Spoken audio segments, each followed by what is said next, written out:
Yes, my people, I am live again, and this time I'm just gonna show you how naive and stupid Hamza from Speaker's Corner is. So they have this thing called a channel called a YouTube channel called the EFDawah channel. So it's the EFDawah channel, and they have this thing called the Arena. The arena, and anybody know the history of mankind, they know what the arenas were.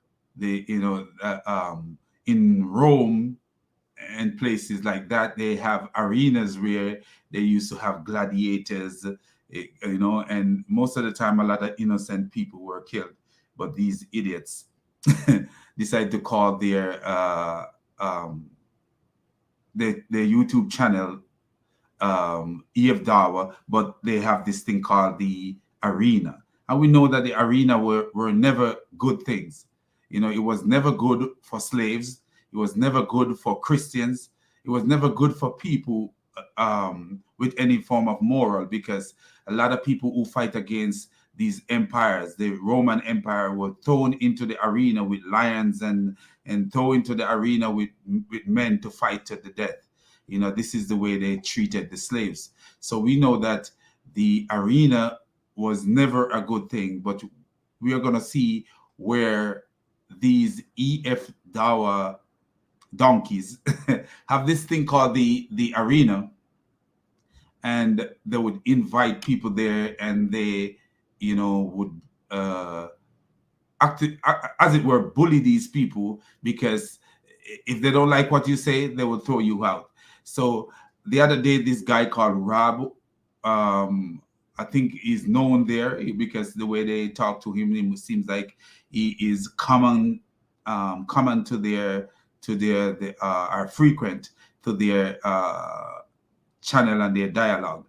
So he came on, and he says, why did a similar, I'm paraphrasing him, why did Mohammed allow his men to have sex with women in the presence of their husbands? And I think he gave the wrong hadith. I think he gave the wrong hadith. So they bullied him around and pushed him around and stuff like that. So I'm just gonna share the video with you guys so you guys could see how Islam make you immoral. It totally make you immoral, and it actually diminish your feelings, your feeling for humankind. And I'm gonna show you how I know that Islam, from the dialogue, you will see how Islam diminished your meaning and your feelings towards other human beings. So let's share this video as we go into it.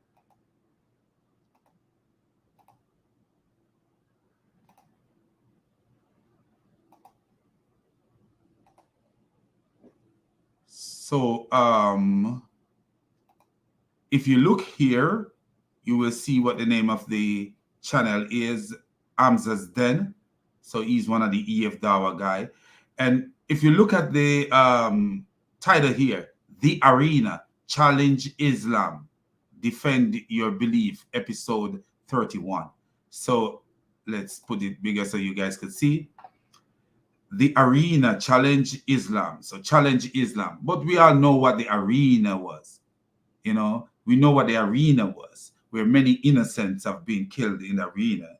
People accuse people. So to give you, if you are a God-fearing person, you would never give your anything that you do, you would never call it the arena, because the arena was never a good thing. So you see that these people are who are the gladiators in this arena, really. Are they the gladiators?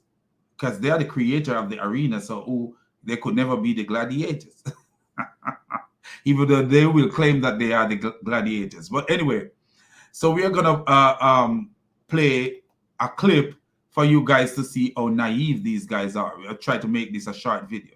So just to show how naive these guys are, we're just going to play a clip and let you guys listen to this. Before I play the clip, I want you guys to look at this. Just look at this real fast, and you will see how naive Hamza is. He's very naive, dude. If you look at, let me show you. If you look at 927, so I'm going to show you 927, what they have on 927. So look at 927. If you look right here at 927, it says, debunking the claim of Muslim marrying only virgin and having intercourse with married war captive. So he said he debunked, do you see? This is Hamza the donkey. I call him Hamza the headless hamster. Do you notice what he said he debunked? Forget about the virgin part of it. But notice what he said he debunked. Debunking the claim of Muslim marrying only virgins and having intercourse with married war captive. Did he really debunk this? I'm going to show you how dumb this guy is. This guy, Hamza, is the epitome of dumbness. Second to Muhammad. Second to Muhammad. Second to Ijaz, Ahmed, and Muhammad. These three guys are the dumbest I've seen out here. Ijaz Ahmed, Hamza, the headless hamster, and Muhammad is the first dumbest, and then they follow suit. So notice what he said. He debunking the claim of Muslim having, forget the virgin part. So debunking the claim of Muslim having intercourse with married war captive. But look at this. Let's get into it, and we show you that this guy is just a naive, superficial donkey. Just senseless, man. Totally senseless. Sahih Muslim 1456. Okay. So the guy gave the hadith Sahih Muslim 1456. But if you read Sahih Muslim 1456, it says with the polytheist. And even in that one, as I will read, it also shows that. So if you put SAHAH Muslim 1456,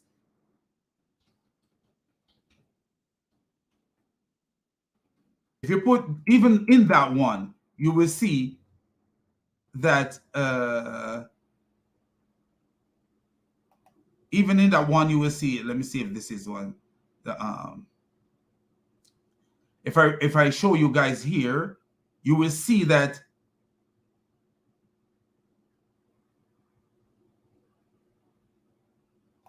the husbands were these women were married. So he didn't debunk the guy. But as I continue, you will see what he claimed that he debunked. But he did not even debunk that. So let me share this with you, guys, so we could just see what the hadith say ourselves.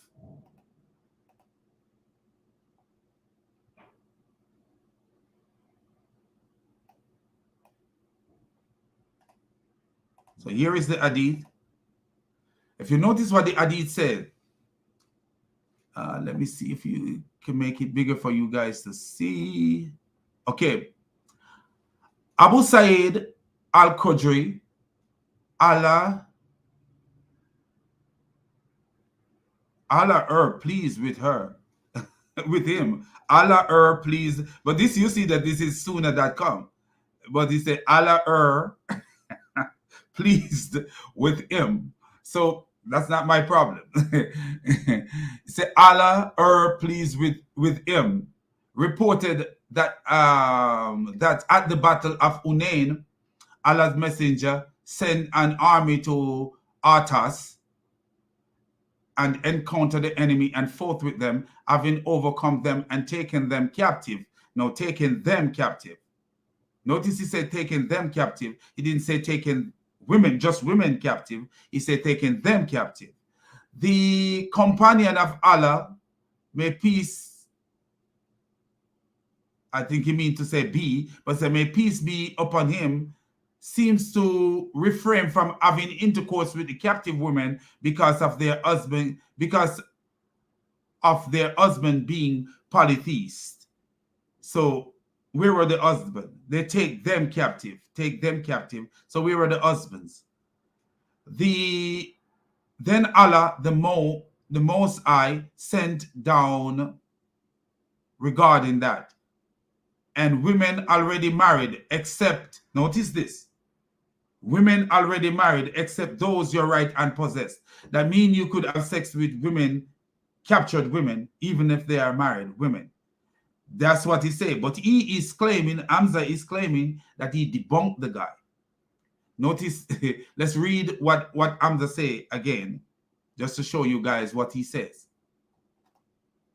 Just to show you what Hamza say. Hamza say, debunking the claim of Muslim marrying only virgin and having intercourse with married war captive. But notice what the Hadith says. And women already married, except those. So Allah the Most I sent down regarding that. And women already married, except those whom your right hand possessed. That is, they were lawful for them when their Ida period came to an end. So they were lawful to them when their Ida period came to an end.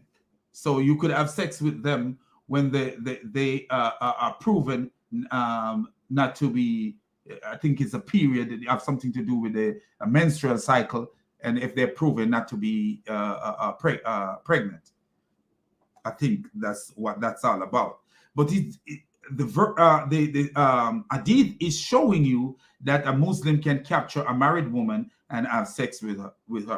But Hamza is saying that, notice what he says here, debunking the claim of Muslim married only virgin and having intercourse with married war captive. But watch this now. Listen this.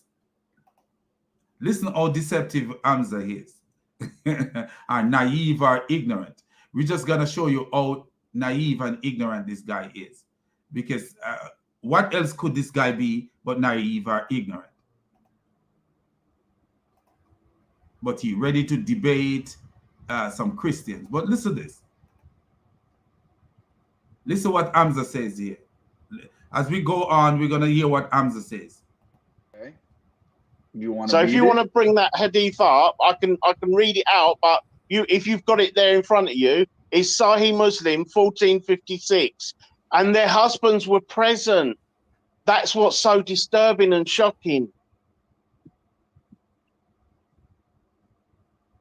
Why is Allah allowing zina? Okay, Rob, can you read the hadith? But you know, the most retarded on the old panel there that is Jake, the fake. Because what Jake does, he involved himself in Greek philosophy and metaphysics and stuff like that. Metaphysics that have nothing to do with God Almighty. What he's trying to do, create a box for God to live in, because that's what Muslims do. They are the commander of God. You know, they command their God, what their God cannot do, and their God cannot do this. You know, their God leg is not like any other leg. Their God this is this. Their God is this. You know, and they put their God to a place where their God is undescribable, but yet still Muhammad told his cousin Ibn Abbas that he saw Allah in the most beautiful form. But you know, if you ask them, a lot of these people, if Muhammad saw Allah, they would tell you, no, Muhammad didn't saw Allah because Aisha said this and this and that and that. But guess what? Muhammad told us that Aisha, the witness of Aisha, is half that of Ibn Abbas. Ibn Abbas is a stronger witness than Aisha is, because what? A woman's witness of a woman is half that of a man. That's what Muhammad said. And her intelligence is half that. She have lacking in intelligence. So at the end of the day,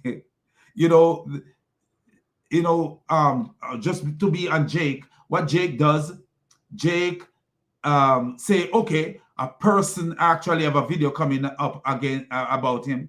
Jake said, hey, a human being have to be one person, and so God cannot be more than a human being. That's what he literally saying to you. That he limit God to the metaphysics of a human being, not realizing that these things were created for human. Metaphysics were created for human being to deal with the universe the way the universe is for creation. It wasn't no man can create anything for God. God is in his own realm, and God is man's law doesn't define God. God's law and what God revealed about himself define God, not man's definition of God. Man-made definition of God cannot define God. You cannot define God with your definition, because what? It is your definition. We have to speak about God according to what God revealed to us about himself, or God revealed to us about God. It's nonsensical to say that God cannot be more than one. That God cannot be more than one. When I see Muslims saying that in Jannah, a man will be more than one. In Jannah, a man will be more than one. And he have a Quran verse to support that, because he said you will get whatever your heart desire. In Jannah, you will get whatever your heart desire. And according to the Muslim who have the website, his desire, according to what he was leaning, his desire is to have sex with many women in many different places. So he's telling his brother, he said, in Jannah, a man will be able to be presented in many places at the same time. So one man will be more than one person, because if you're presented in many places at the same time, doing many different activities at the same time, not the same, you are more than one person. Literally, you are, as a human being, you are more than one person. If I am in Jamaica eating sugar cane, and I'm here on this microphone in the United States of America, I could never be one person. I gotta be two. But that's what the guy tell the other Muslim. When he asked him the question, is sex life in Jannah? That's how he answered it. But the video that I'm gonna do later is actually from this video, and you will see where Jake have been debunked by what is this guy called? Khalil. Jake was debunked. Jake metaphysics was actually debunked by Khalil several times. He keep repeating the same thing several times, debunking Jake, and Jake he's so naive that he can't see that he's been debunked. And not only that, there are many Muslims who are coming out and showing that this guy is a retard. But anyway, let's continue with this video. Give me a second. You said 4156? The guy said nothing about 4156. The guy said 1456. Is that what he said? I don't know. I think he said 4156, yeah. I'm looking it up, and I see an entirely different Okay. Hadith 4156, you said? Right? Yeah. See, 3 of them, and they listen the same way. I could hear the guy say 1456, but they see all 3 of them listening the same thing. That's bad. That is so bad because they have no they are, when Islam is under the attack, they have they give a deaf ear. It seems like they lose their mental ability. But when they to attack Christianity, guess what?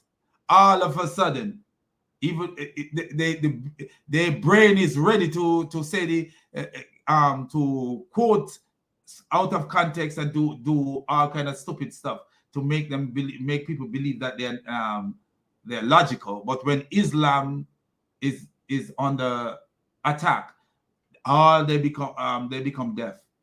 The guy said 14. Where is 40, 41, and 14 don't sound alike. So the 41 and 14 doesn't sound alike to me. If somebody, even though he got a British or a Australian accent, I could hear him say 1456. That's what he says. Okay. Let's see. And do you notice Hamza? He's nowhere into that because he's a hamster, headless hamster. So it's 4156, and that's about. Did you get that, or was I cut off? What's the number? What's the I number? didn't Rob? hear you say anything other than what the hadith number was. Yeah, Sahih Muslim 1456. Oh, 14. 15. Okay, sorry. I 14. thought you said 41. 14. Where 14 sound like 41.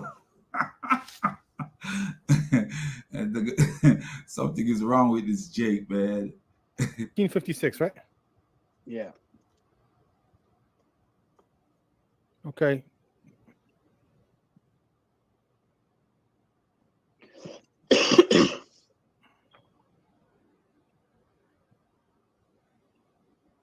Have you got it there? Sahih Muslim 1456. Yeah, it says women already married, except those whom your right hand possess. So do you see what he said? Women already married, except those your right hand possess. So right hand possess mean captured women, because that's what was in the case right there. You know, women were captured. But if you notice what naive Hamza wrote right here, debunking the claim that Muslim marrying only virgin and having intercourse with married war captive. How he debunked it. But listen to how he claimed he debunked it. And that's his boy, he's such a donkey, man. Right? i.e., they were lawful for them when their iddah period came to an end. But their husbands were still alive. That's the problem. Their husbands were still alive. How do you know that? They're no longer married. Well, so listen, he said their husband was still alive, and the idiot, I call him Khalil the careless. He said, no. How do you know that they were no longer married? Hold just a minute. Let's continue. Because the Sahaba became disturbed that they didn't feel like they could have sex with these women, and then very conveniently the verse was sent down, whoever your right hand possesses. Well, that was rather convenient, wasn't it? And the guy make a good point. And we see this all over Muhammad, you know, how convenient this God of Muhammad is, to the point where Aisha actually says, it seems like your Lord hastened to fulfill your desire. You know, it appears that your Lord hastened to fulfill your desire. And so let me read it. This is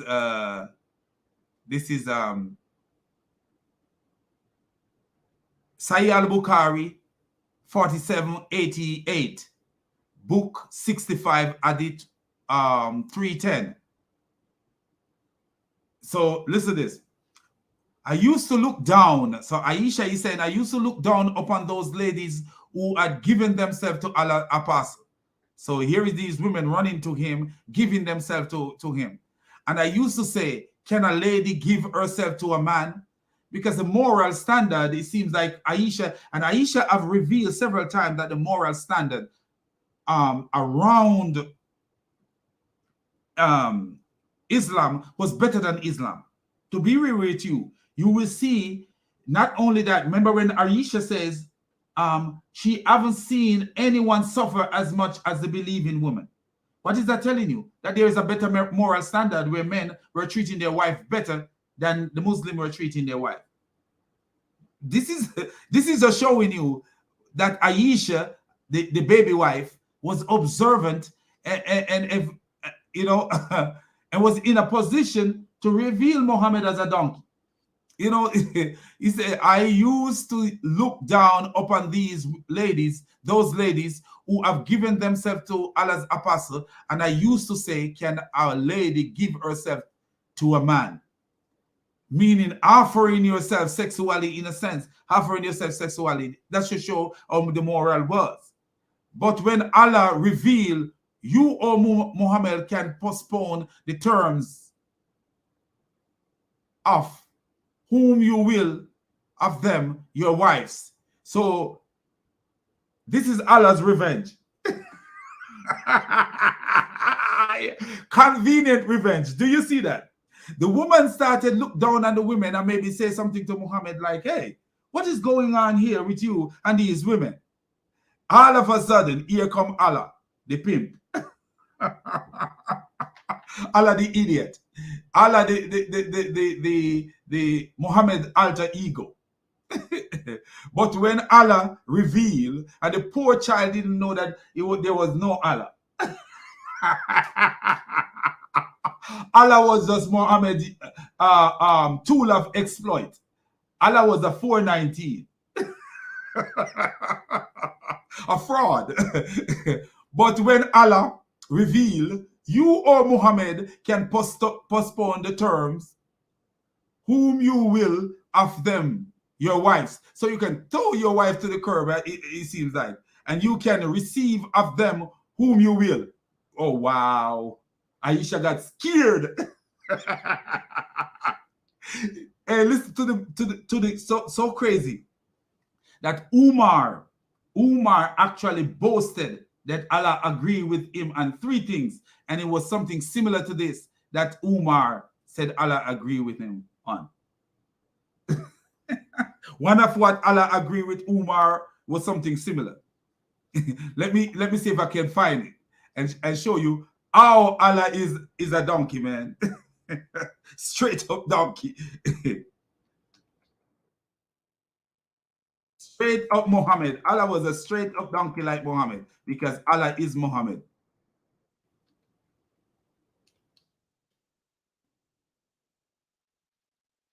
Allah agreed with Umar. Here it is. I think this is it right here.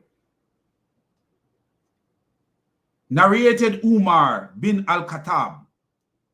My Lord agreed with me in 3 things. I said, O Allah apostle, I wish he took the station of Abraham as your praying place. So it is Allah, it is Umar who make these idiots bow to the Kaaba. Allah copy Umar. and as regard for the verse of veiling, and it is Umar, Allah copy and paste Umar and have women veil. And guess why? Because Umar saw Sada going to the toilet naked. Saw Sada going to the toilet and maybe saw her nakedness. So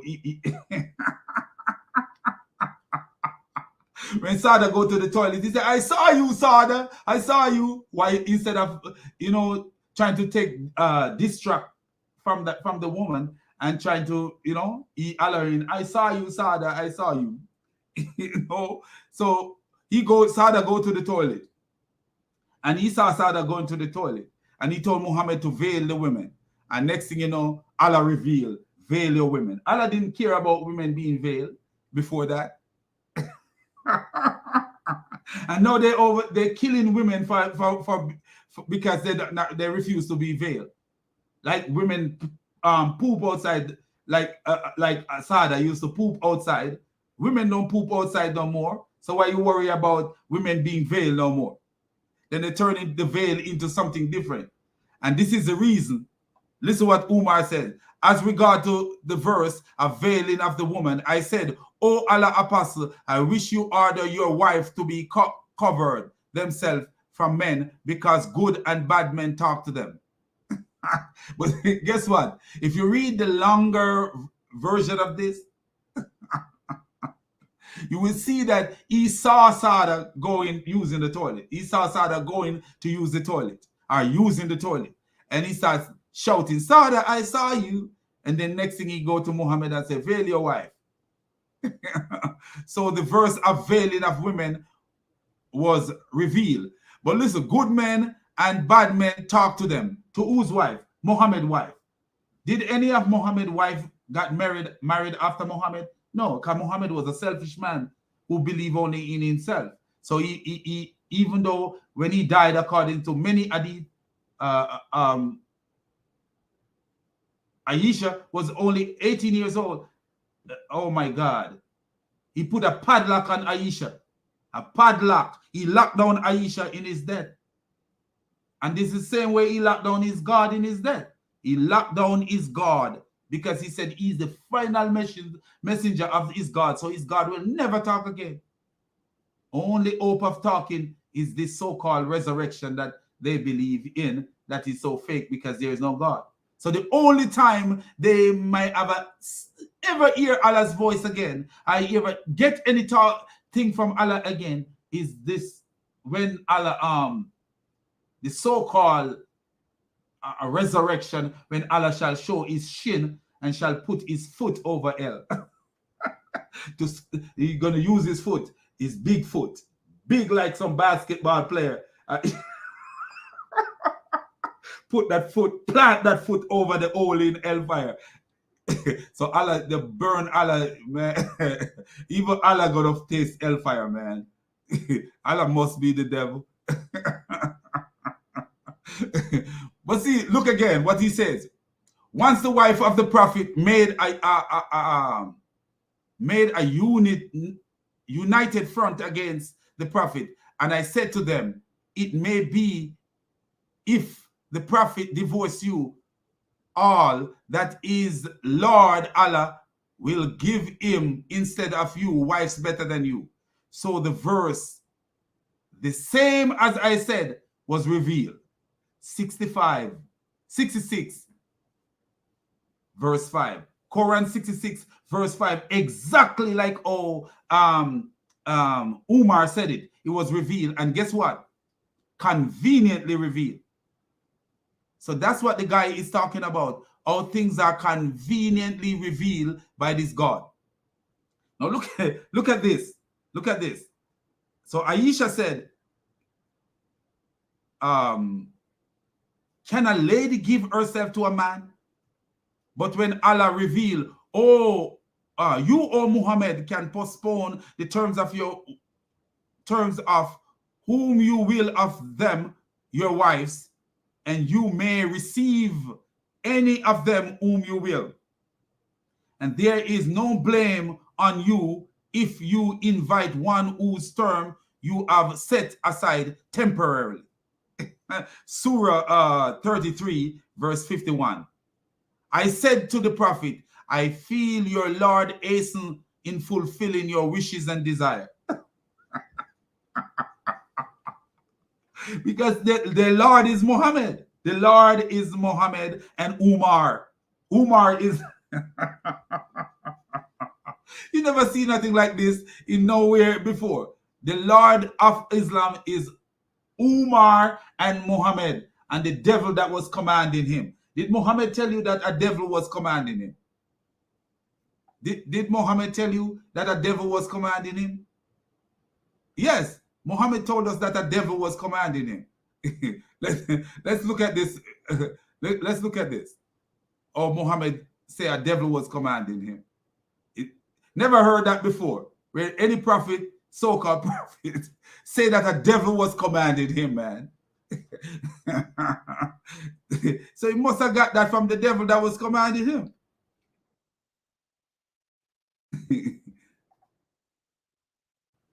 So if you read Surah 6 verse 12, let's read Surah 6 verse 12, and you see how Islam is a devilish religion. Just read it and you will see. Surah 6 verse 12.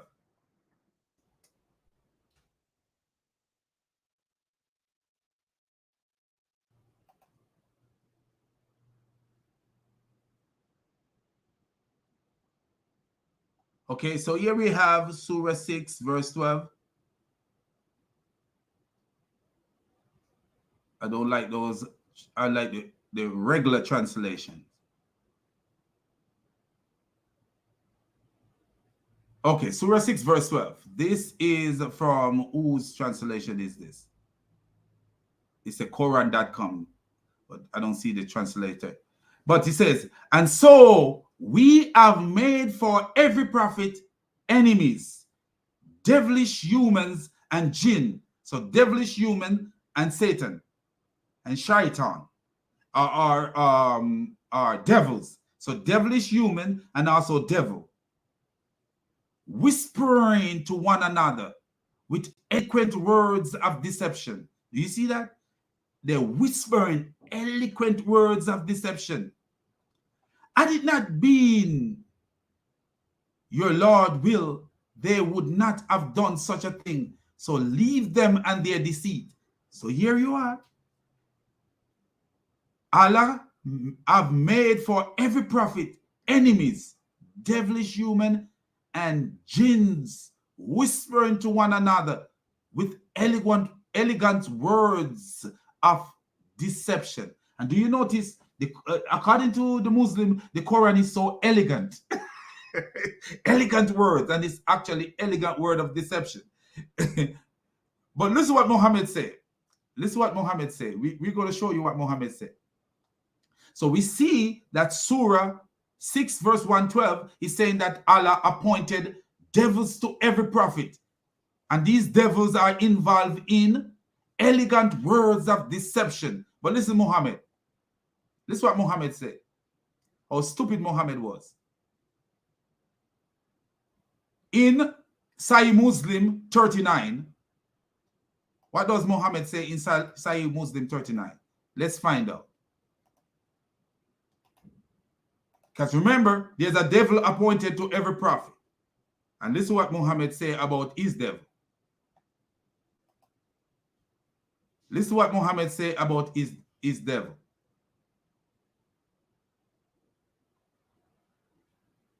Listen to what Muhammad say about his devil.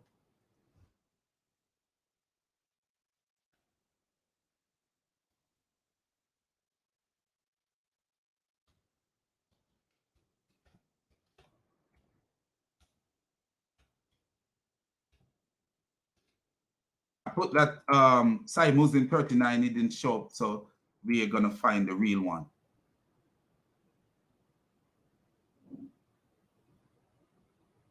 Here it is, right here. So let's tell you what it is. It's Sahih Muslim 38:14. Sahih Muslim 28:14. Hadith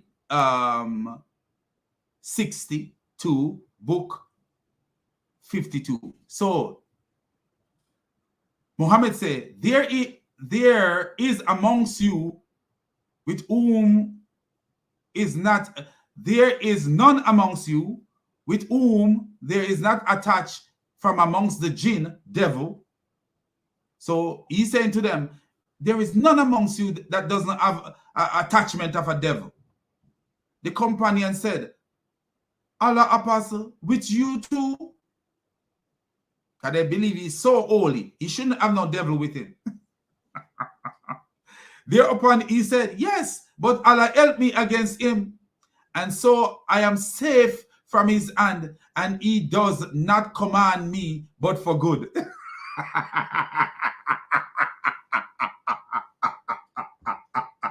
A jinn was commanding Muhammad. A jinn. Can you imagine that? A devil commanding Muhammad, and Allah help him. Allah, you see, Allah is Muhammad's imagination, because everything, how convenient it is that Allah is there. Boop! Allah is like a light switch. When you want light, you clip it off. When you don't want no light, you flick it black. So, Allah helped him against the devil, and the devil is now commanding him for good. Wow. I thought he was Allah's apostle. He's the devil's apostle.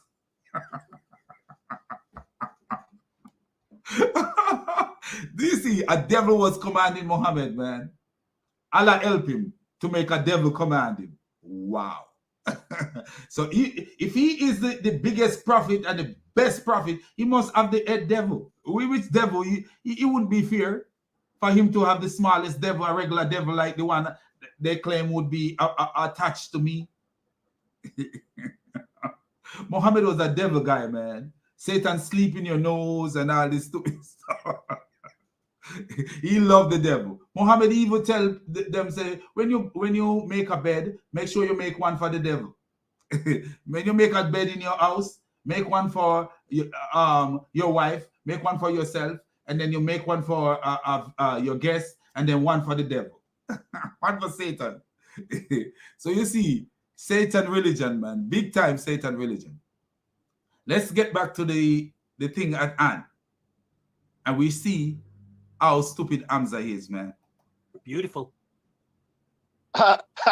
When their husbands were still alive, Hamza.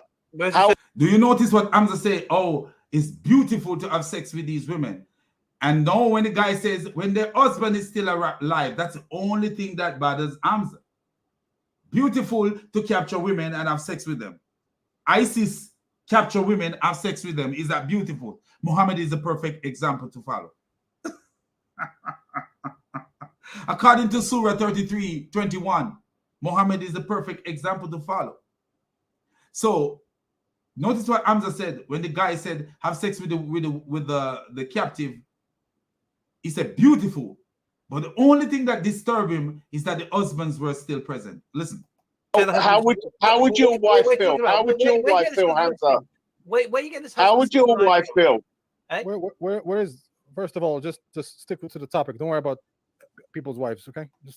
No, don't worry about people's wives. Do you see this idiot, careless Khalil? He said, don't worry about people's wives. Oh, would you like to be captured? Would you like to be captured and having sex, somebody having sex with your wife while you were there? Because that's what the guy is telling them, that the husbands were present. The only problem the guy have, he quoted the wrong hadith. He quoted the wrong hadith. He quoted Sahih Muslim when he should have quoted Abu Dawood. If he had quoted Abu Dawood, the case would be over a long time. They would be finding other alternative to think that they debunked him. Because notice what Hamza wrote, that he debunked that you can marry to. Let's go down and read what he wrote. Debunking the claim of Muslim marrying only virgins and having intercourse with married war captive. So he debunked that Muslim have intercourse with married war captive. That's what he debunked. Listen this now. Let's continue. Talk to us.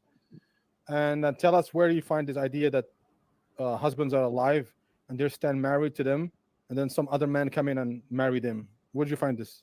Where is this coming from? That's it. It's written in the hadith. They didn't marry them. They have sex with them. And according to other hadith, and sold them as slave. After having sex with them, ejaculating them, they sold them as slave. They sold them as slave. These men were not careful, because Muhammad told them that it's okay to ejaculate in these women, and they sold them as slave afterward. So a lot of these what they call them, Sahaba, they see possibly their seed were born as slaves in different places of Arabia. In different places of Arabia, possibly their seeds were born into slavery because of Muhammad's carelessness. Because of Muhammad's carelessness, possibly their seeds were born as slaves elsewhere. And so let me show you how careless Muhammad was. Because Muhammad was a careless donkey, headless jackass. Let me show you.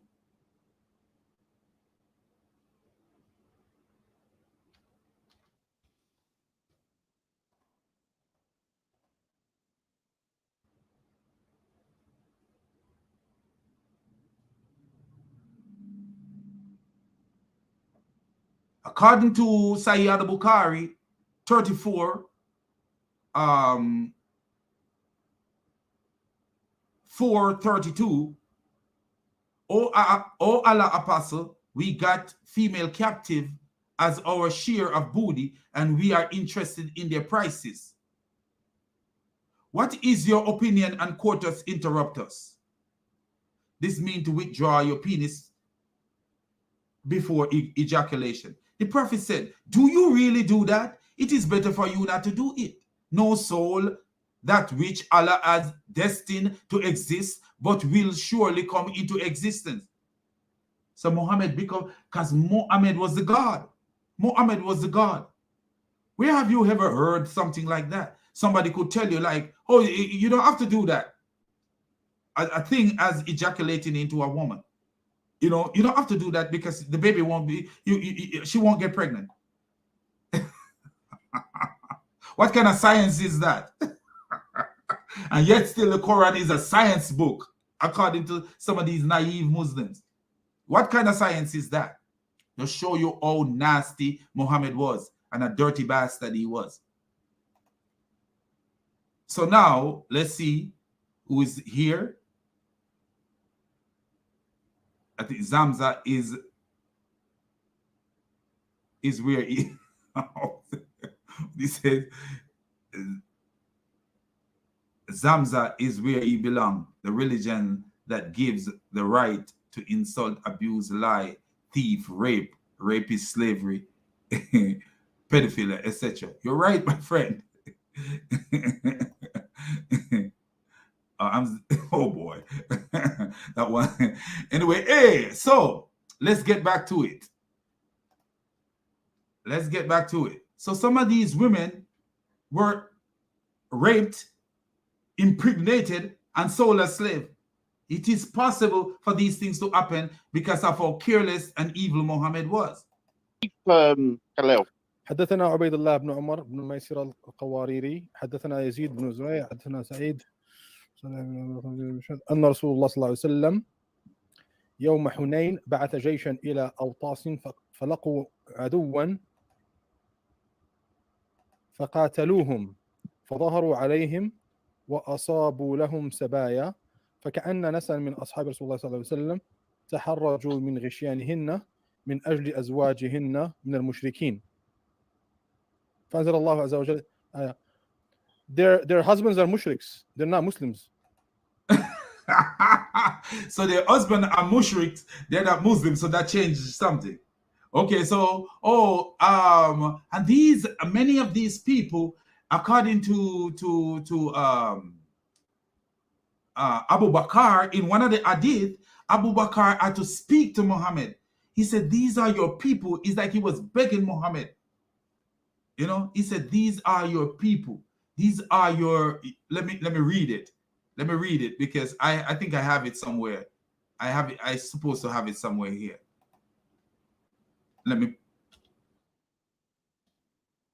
This is how Abu Bakr had to speak to Muhammad because of Muhammad's cold heart.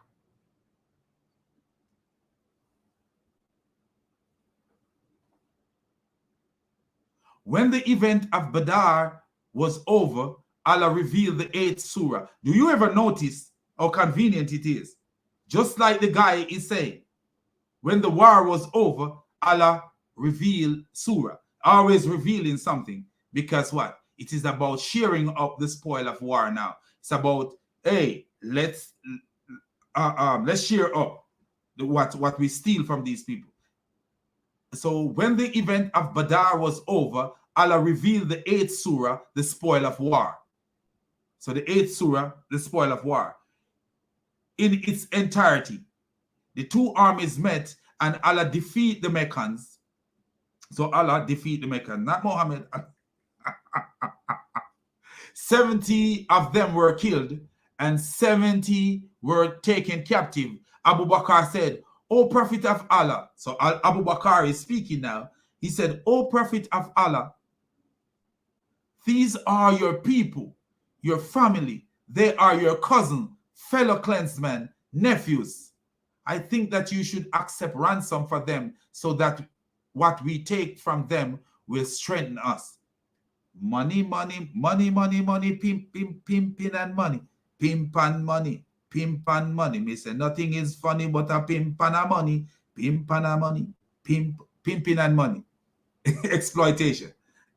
Al-Tabari, volume 7, book 80, page 80. So you see all this.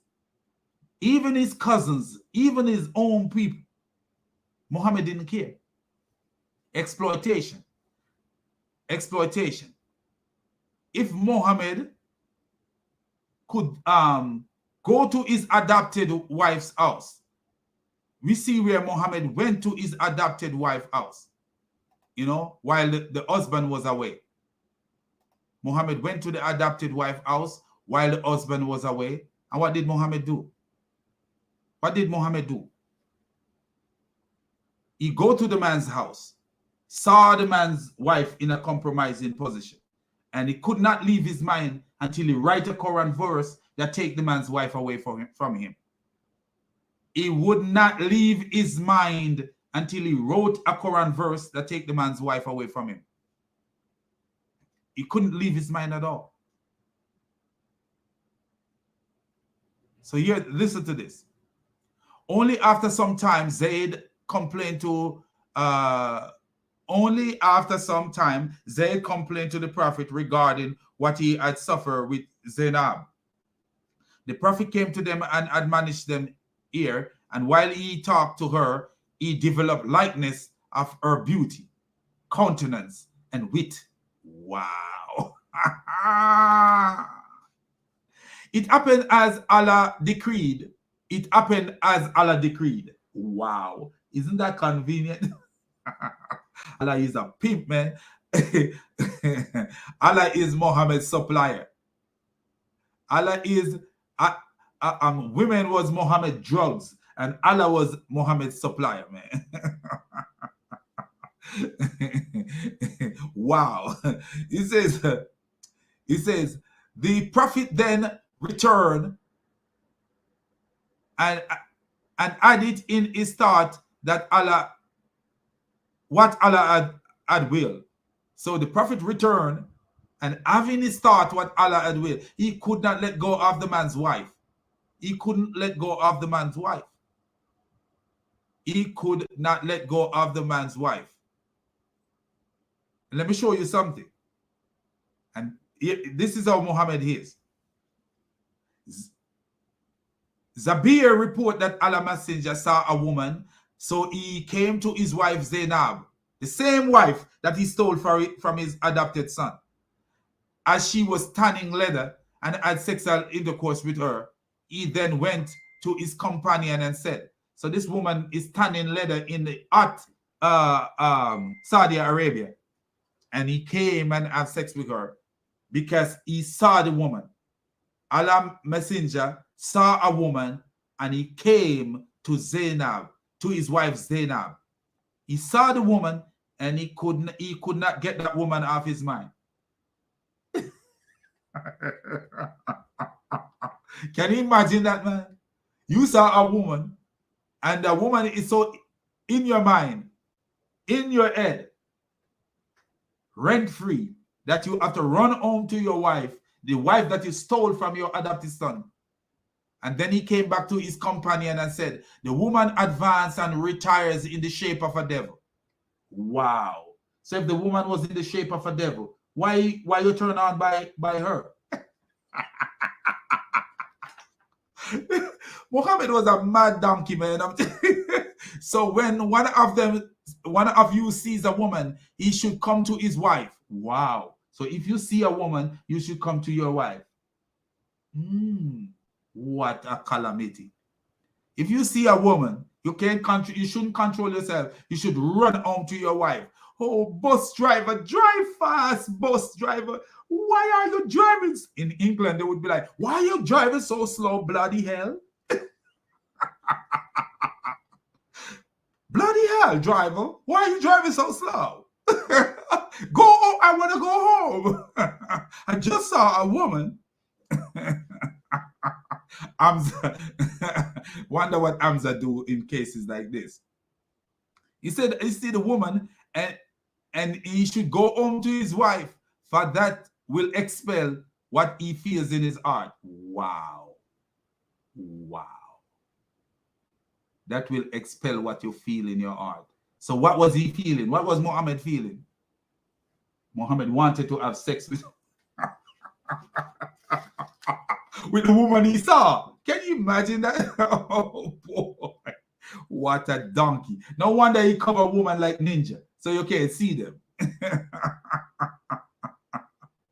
Sahih Muslim 1403, book 16, hadith 10, sorry. So Sahih Muslim 1403, book 16, hadith 10. That should show you Muhammad couldn't control himself. So all these Quran verses that keep coming when Muhammad, there's an issue, is Muhammad's self-control. They came from the fact that he cannot control himself. So let's continue. They're automatically not married to them if these women are Muslim. You understand that? Yeah. Whether they're believers or not, they're still married to them. Khalil. No, you've okay. You just missed what Khalil said. So what you're talking about now? So now here comes stupid Hamza. Here comes the stupid. So the others were trying to whitewash it, but here comes the stupid Hamza now. He think he got the solution. Look at him, mouth open like a tunnel in Virginia. The underground tunnel in Virginia, the underwater tunnel in Virginia, open up to take the cars, to take them over on the beach.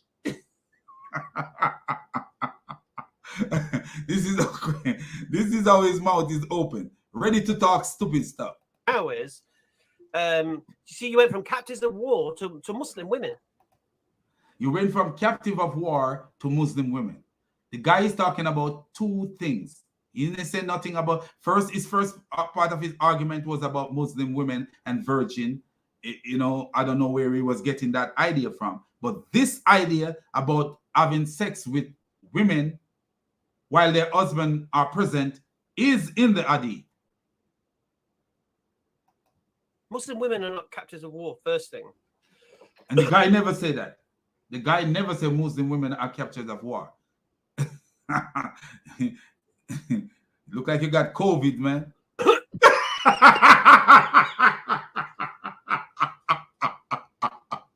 You need a COVID pill right there, brother. Talking nonsense. That your nonsense give you COVID. They're not Muslim women, Hamza. They're not Muslim women. They're captured women. Yes, he never said they were Muslim women. So when the donkey came into Bray, and that's what you will find with him, trying to distract, trying to take away from what is being said. The guy said nothing about these women being Muslim women. He said captured women, having sex with captured women. He gave the hadith, and the hadith actually tell you who these women are. Even though he give the wrong hadith, that's the corresponding hadith. And the hadith tell you that these women were captured women. Right, so they're captured women, and where's the men? So he asked where the men. Husbands were still alive. They weren't killed. That's when the verse. And he said, where you get this from? The man said, the husband were alive. They were not killed. Hamza said, where you get this from? Where do you get That's this from? when the from the hadith. From the hadith. And he said from the hadith. So the guy is right. But this is one thing you got to do. if you come and you have what you have in your mind to ask these people, prepare for it. Or be by your computer, or by somewhere where you know that, hey, I could put this in real easily and I find what I need to find. You can't just say, hey, I'm going up against these pussycat in the den. Even you though you are a lion, if you don't not prepared to fight, the pussycat could scratch out your eyes. It's the reality of it. You know, just to be real, you just got to be real about these things. You can't just come and just say, and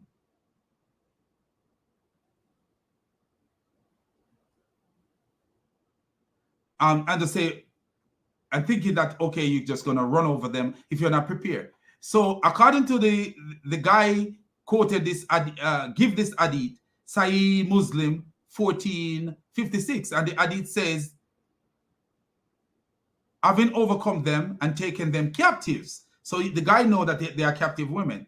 The companion of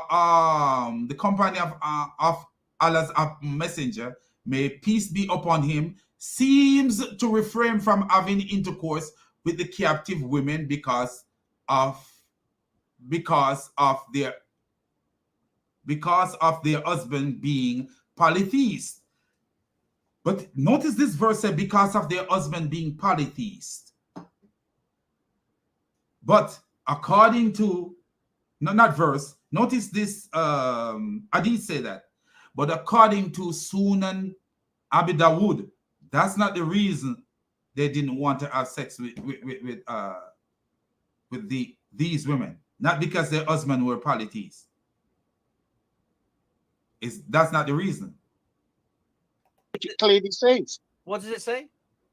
It says their husbands were with them. No, it doesn't say that. It doesn't say that. It does.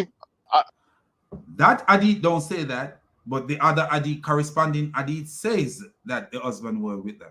I'm sure it's 1456. That's the one that I've got. I just read it for you. I'm actually reading it in Arabic. It says, تحرجوا من غشيانهن من أجل أزواجهن من المشركين, from their husbands who were Have you got the English translation, Khalil? Have you got the English translation? I do, but I'm reading the actual words that were said. But we could read it in English and we could read different translations, see what it says. Yeah, because I just want to make sure I've got the right one, 1456. So let me ask you this, Rob. When you read this in English, did you think about going back? I know you probably don't speak Arabic or don't read Arabic, but did you at least go back to see what the scholars have said about this? And do you notice this naive, what he's calling Khalil? He said, go to the scholars. If you want to learn about Islam, the scholars is not where you're going to go, because what they do, they whitewash. If they whitewash Islam. So if you want to learn about Islam, you can't go to a place where somebody going to whitewash something and sell it to you. No, you're going to go to where you know you're going to get something that's meaningful. And that's what's always happen when you go to these to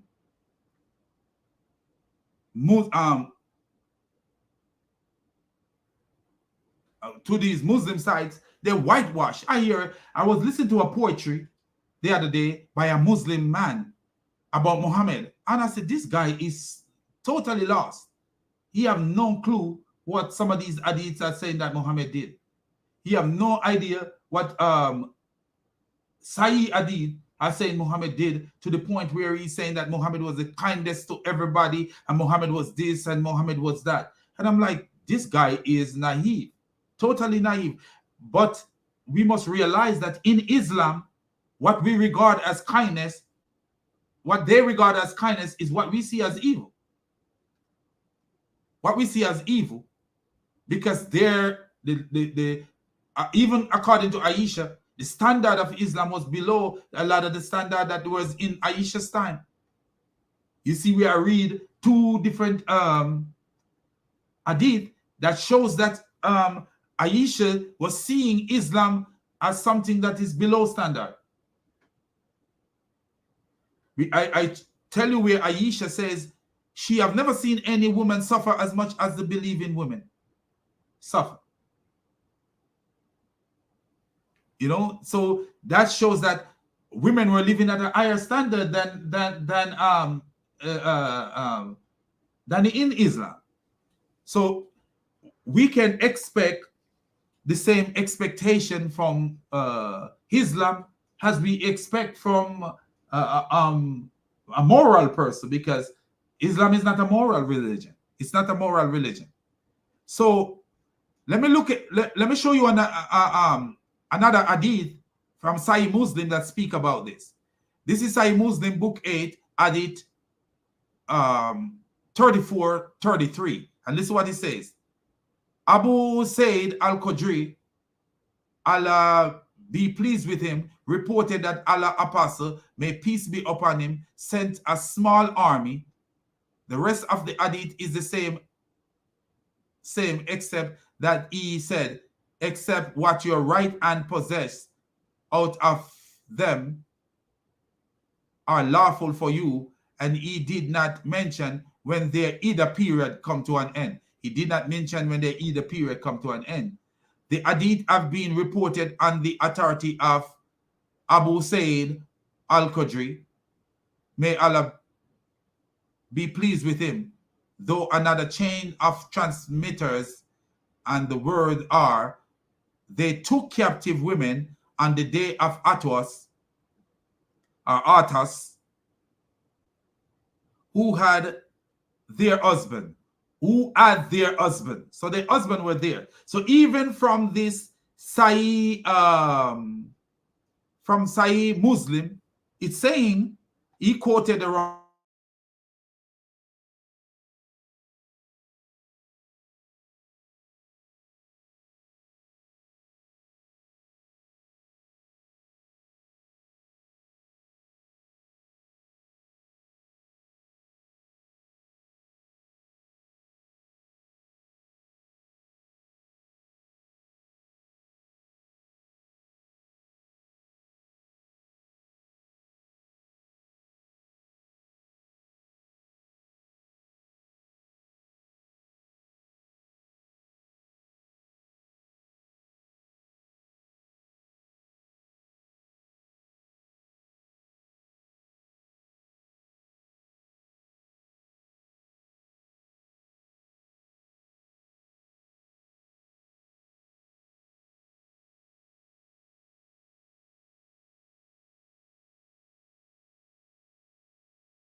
So I'm sorry, I don't know what happened to the thread for a minute.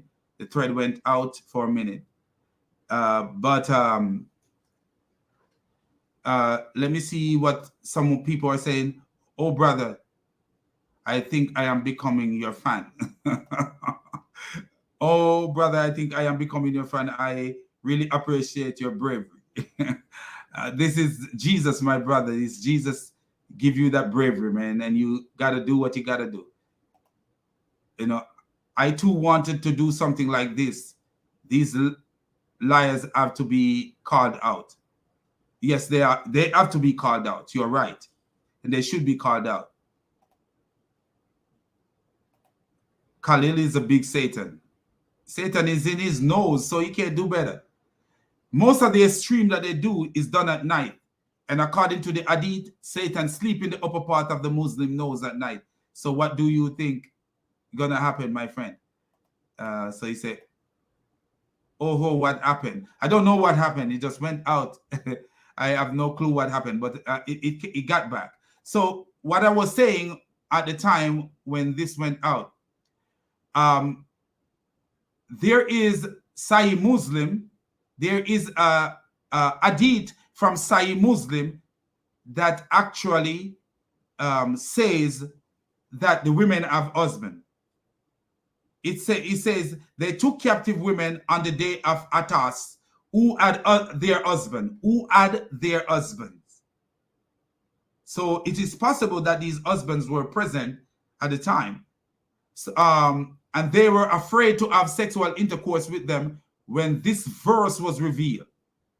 And women already married except those whom your right hands possessed. So you see, conveniently, the companion of Muhammad were afraid to have sex with the women, but all of a sudden the verse was revealed. So let's show you this hadith so you guys can see this hadith for yourself.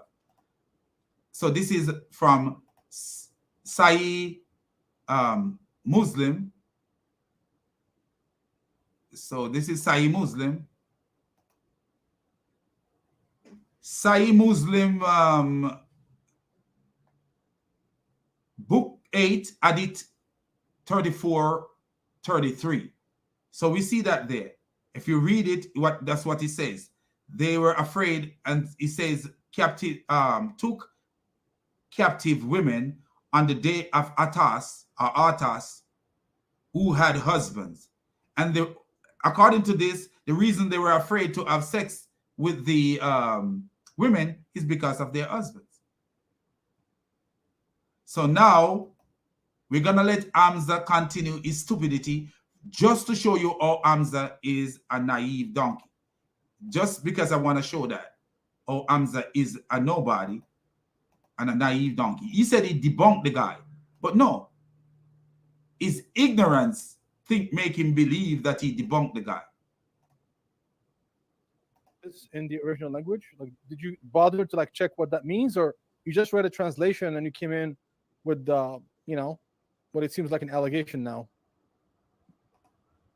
The guy came in with the facts. It's just that he quote the wrong hadith. He quote the wrong hadith. And why would, but the question that should be asked, even though he quote the wrong hadith, why would they have a problem having sex with these, so why would they have a problem having sex with these women when they already have sex with polytheists before? The battle of Atos, was it the first battle? Was it the first battle where they take captive? It wasn't the first battle where they take captive. So at the end of the day, why would they have a problem having sex with polytheists? Because their husband were polytheists. Somebody tried to cover something up. But we're just going to continue to listen to this until Hamza reveal his stupidity. Well, what was striking was the fact that their husbands were still alive. That's what was striking. No. Again, did you do the right thing? Did you go back to see what did the scholars say about this? How is it understood in Arabic, or you just read it in English and you made? What does that have to do with anything? Always understand in Arabic. Who translated? Who are doing this? We are quoting from Sunnah.com. Who translate these? Not the Arab. It's not the Arab speaking persons translate these. And this is how they want you to be naive. They want you to be stupid because he speak Arabic. But what about Jake? Jake don't speak no Arabic. So how Jake gonna understand the hadith? He cannot read it in English and understand it. You cannot read the Quran and understand it in English. Is that what this guy is saying? But look what we see. There is 3 hadith that tells the story as far as we see so far. 3 hadith that tell the story. One hadith is saying that because the husband were polytheists. Because their husband were polytheists. Does that make any sense? We want to have sex with them, but they refrain because their husband were polytheists. Does that make any sense? Because the Muslim have been having sex with these women. They have been having sex with these women. So what about their husband being polytheists would stop them from having sex with these women? Because Muhammad wasn't attacking. Muhammad was not attacking Muslims. He was attacking polytheists and Christians and Jews. That's what he was attacking. So at the end of the day, he said because their husband were polytheists. What stopped them from having sex And when was the battle of Arthas?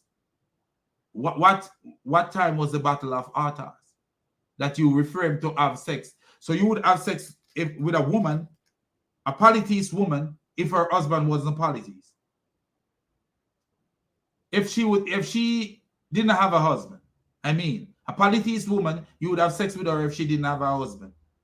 What does it have to do with her husband being polytheist to stop you from having sex with a woman if you would have sex with a polytheist? So it doesn't make any sense, that hadith. So the hadith that actually makes sense is this one here from Sahih al-Bukhari, from Sahih Muslim, that says they took captive women on the day of Atas who had husbands, and they were afraid to have sexual intercourse with them when this verse was revealed. So they were afraid to have sexual intercourse. Why? Because they have husbands. And we will show you that that's the truth as we continue. Made your own assumptions, and you came. Right. And See, here's what he's done. So here now, he make assumption, and here comes Hamza with his naiveness. Here's what you've done, Rob. And it's so dumb what you've done. You've read the English. Oh, thank you for mentioning the word dumb. And we are going to prove that you believe that Robbie is dumb, but you are dumber than Rob. You are dumber than Rob. Because you said debunking the claim. Notice what's here.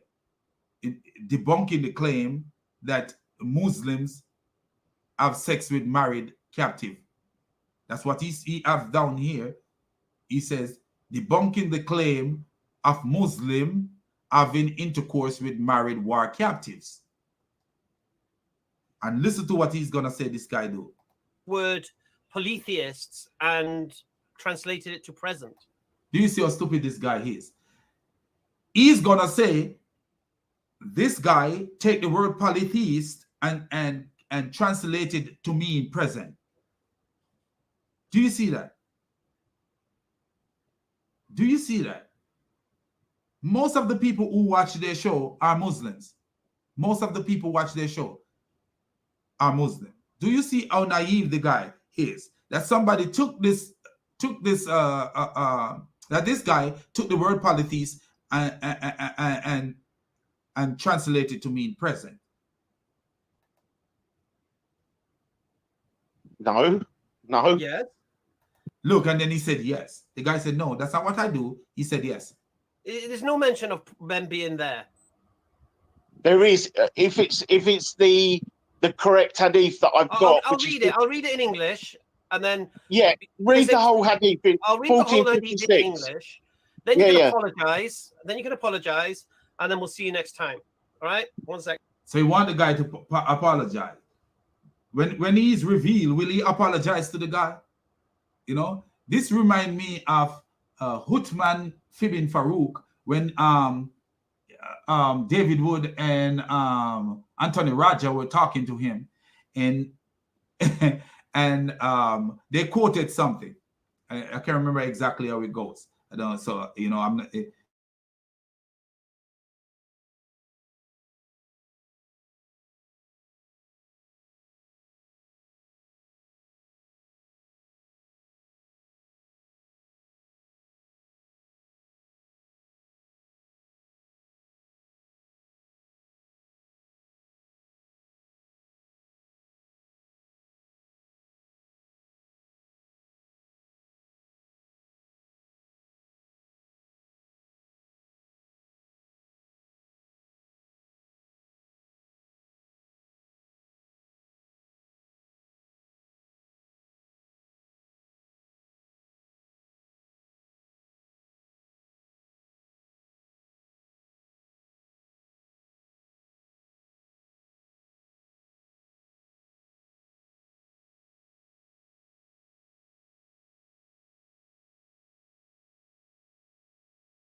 Yeah, so another interruption.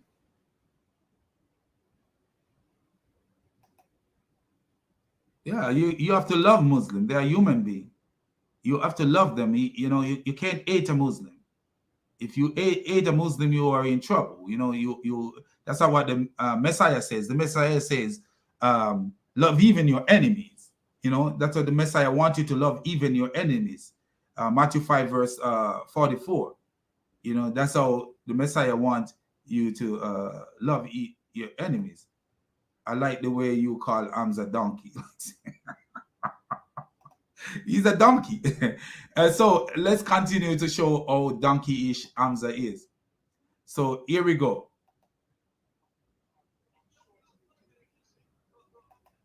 He want the guy to apologize. Listen to this.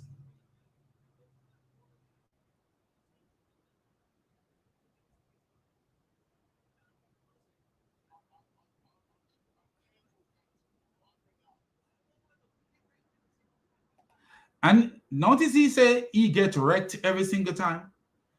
And the funny thing about it, to hear it that coming from Hamza, you know that's a lie. Because Hamza is so naive. Hamza is so naive. So to say that somebody get wrecked, then you know something is wrong.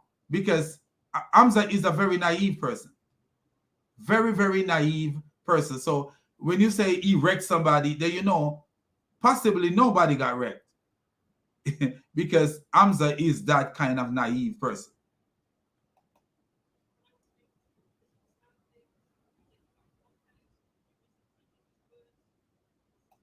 Wow. And look, notice now who's misunderstanding and looking like an idiot.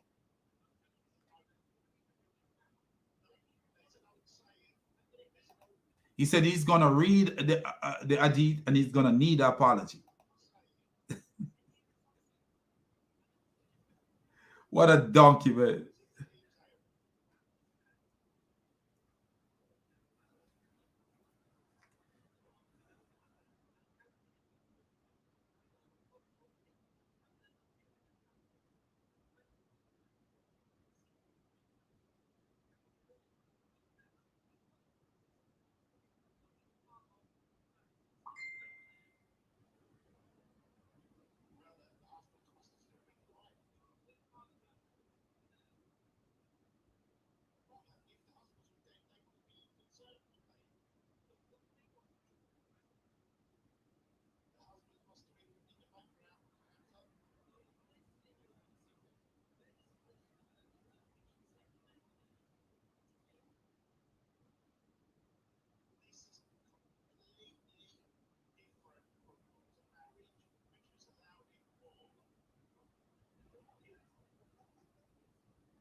So let's stop here because I think they deflate him.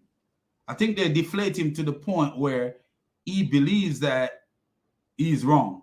And that's sad, you know, that he had to switch from, he actually have them. And I don't know why if you know what's in your head and you know what's in your head is true, why you have the internet and you don't decide to use the internet. So let's show now what that the guy is telling the truth. So let us show. He said, I feel bad for the donkeys. Me too, my friend. Me too, my brother, my sister. Happy frenzy. I don't know if you're a woman or a man. So, but let's show how the guy is telling the truth. Let's show the hadith, the actual hadith that shows that this guy is telling the truth. Let's show that this guy is actually telling the truth. Here we go. Now I want you guys to pay attention to this hadith.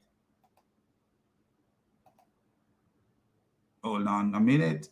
Let's get out of that for a minute. Let's make it the right way so we can have it there. Okay, let me take my brother Happy Frenzy off so I could show you all the old thing so you guys could see. All right. This is big for you guys to see. Abu Said Al-Qudri. And this is Sunan. See what he said? Sunnah.com. Sunan Abu Dawud. Notice what they say here.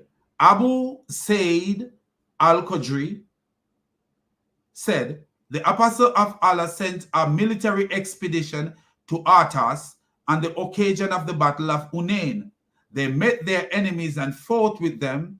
They defeated them and took them captive. Some of the companions of Allah Apostle were reluctant to have relation with the female captive because of their pagan husband.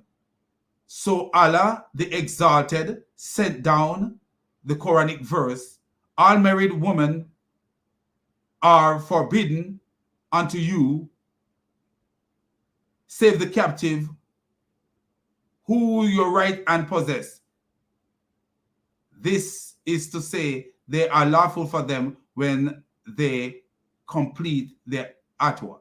So the question we need to ask here is, why, if the husband were dead, why would they, if the husband were dead, why would they have a problem with having sex with, why would Allah send down the verse saying all married women are forbidden except?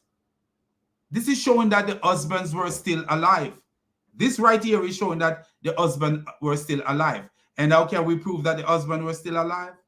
Listen to this. Because there is another version of Sunan Abu Dawud. There's many of these. Many of these. Many of these. Not only one. Not only one of these. So let's look and show you. Because I think the computer.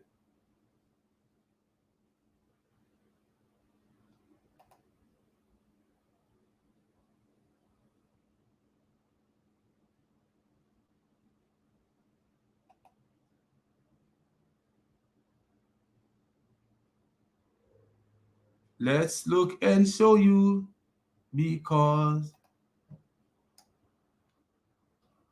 we know that Muhammad was a nasty bastard. Muhammad was a nasty man. And yet still he is the one they follow. Hey, but I know they will feel it tomorrow when the joys turn into sorrow. Muhammad was a nasty bastard. Muhammad was a nasty man. Muhammad was a nasty bastard. Muhammad was a nasty man. Muhammad was a nasty bastard. Have no respect for women. Muhammad was a nasty bastard. Muhammad was a nasty man. Muhammad was a nasty bastard. He was a dirty man. Muhammad was a nasty bastard. He was such a dirty man.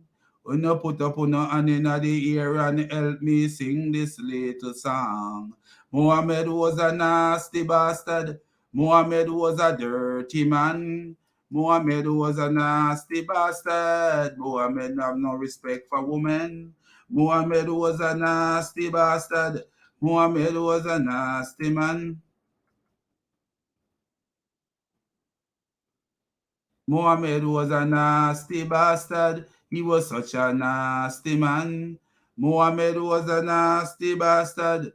Muhammad was a nasty man. Muhammad was a nasty bastard. He was such a dirty man. Muhammad was a nasty bastard, walking with semen on his clothes. Muhammad was a dirty bastard. That's what I diagnose. Muhammad was a nasty bastard. Muhammad was a nasty man. Muhammad was a dirty man. Muhammad was a dirty bastard. Muhammad was a nasty man, with Satan in his nose and semen on his clothes. Muhammad was a dirty bastard. Muhammad was a nasty man. Muhammad was a dirty man. Muhammad was a dirty bastard. Muhammad was a nasty man. Muhammad was a dirty, dirty, dirty, dirty, dirty bastard. Muhammad was a dirty bastard. Muhammad was a nasty man. Muhammad was a dirty, dirty, dirty, dirty, dirty bastard. Muhammad was a dirty bastard with Satan in his nose and semen on his clothes while he walking down the road with semen on his clothes and Satan in his nose. Muhammad was a dirty bastard. Muhammad was a nasty man. Muhammad was a dirty, dirty, dirty, dirty, nasty man. Muhammad was a dirty bastard. Muhammad was a nasty man. Muhammad was a dirty, dirty, dirty, dirty, nasty man. Muhammad was a dirty bastard. Muhammad was a nasty man. Muhammad was a dirty, dirty, dirty, dirty, nasty man. He have a son named Zayat, and he took away the man's wife. And you should know, you should not think that is right. He was such a dirty bastard. He was such a dirty man. He married to a 9-year-old and have sex with the baby. He was such a dirty bastard. He was such a dirty man. Muhammad was a dirty bastard and not such a dirty man. Muhammad was a dirty bastard. He was such a dirty man.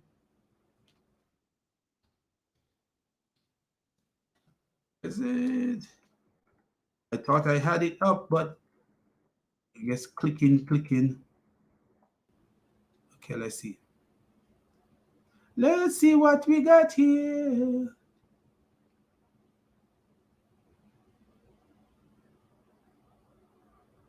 Muhammad was a dirty bastard. He was such a dirty man. Muhammad was a dirty, dirty, dirty, dirty, dirty man. Muhammad was such a bastard. Muhammad was a dirty man.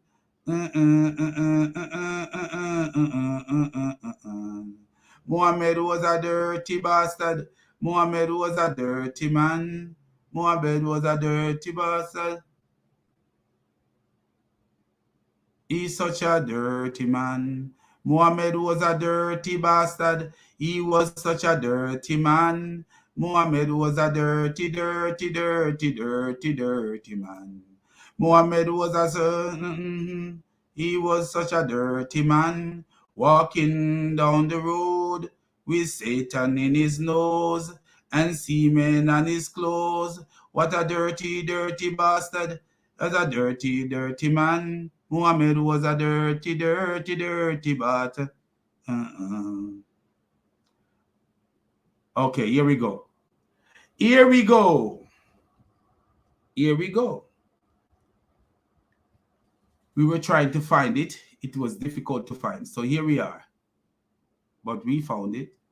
Muhammad was a dirty bastard, man. So anyway, we find what we're looking for. So let's present it here.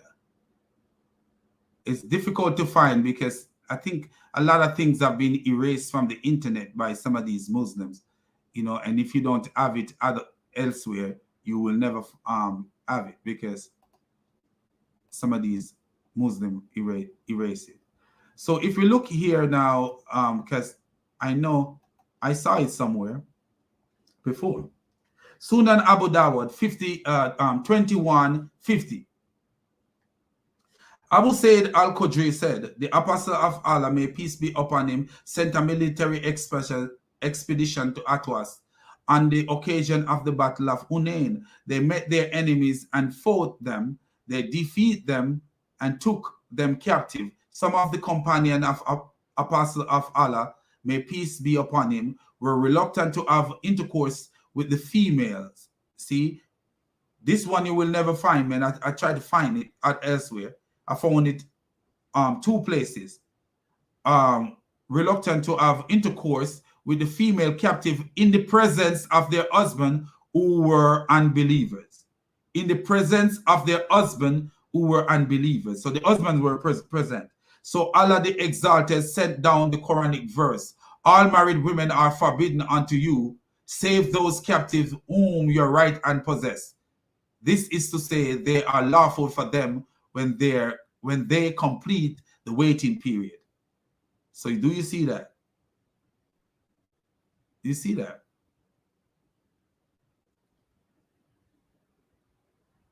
Do you see that? It's right there, man. It is right here, right here. Everybody can see it. Let me see. Can you see it? Can you feel it? Right here, Sunan Abu Dawud. But you look at, if you're looking for some of these hadith, they're no longer online. They're not where they used to be. Because what they do, they erase them. They go about erasing them because it proves Islam to be a nasty cult. See what that's saying? Jamal Khan like the video. Thank you, friend. Was it he raped Aisha? Muhammad was a dirty bastard. Muhammad was a nasty man. Muhammad was a dirty bastard. He and his companions. Muhammad was a dirty bastard. Muhammad was a nasty man. Muhammad was a dirty bastard. He was such a nasty man. He go to his adopted wife house and saw her in a compromising position and decided, I want that woman and I will not stop until Allah. And I'm going to prophesy to Allah. Muhammad prophesied to Allah to give him the woman. But, but anyway, so what we see here is that Hamza is telling the guy that the husbands weren't present. And the husband, if you take captive, the husband is still alive. Anyway, the husbands are still alive. Anyway, because what were they worried about the husband being polytheist? And according to Sahih Muslim, he said they had husband. It says they had husband. If you read it, it says, let me read it. They took captive women on the day of Atas who had their husbands. Who had their husbands. What does that mean? It should be who have because it's women, but that's the way they actually translate it. Who had their husbands. So these women have husbands. So their husbands were alive. But Muhammad say, okay, go ahead and have sex with these women. But what does the Messiah say? What does the Messiah say? And that's why I say the moral standard of Islam is a very low moral standard. Very, very low moral standard. According to the Messiah standard, the Messiah said, if you look on a woman and lust, you already commit adultery. But what did Muhammad do? Muhammad looked upon a woman, lust after the woman, and run home to have sex with his wife. He couldn't control himself. He looked at his adopted son's wife. He did not stop until the so-called God that he created. So when Jesus said to you, if you look at a woman and you lust, you already commit adultery with her in your heart. Who was the God that gave Muhammad his adopted son's wife? The shaitan, the same one that was commanding Muhammad. Remember what Muhammad said? He have a shaitan with him that was commanding him. That's what Muhammad said. He have a shaitan with him that was commanding him.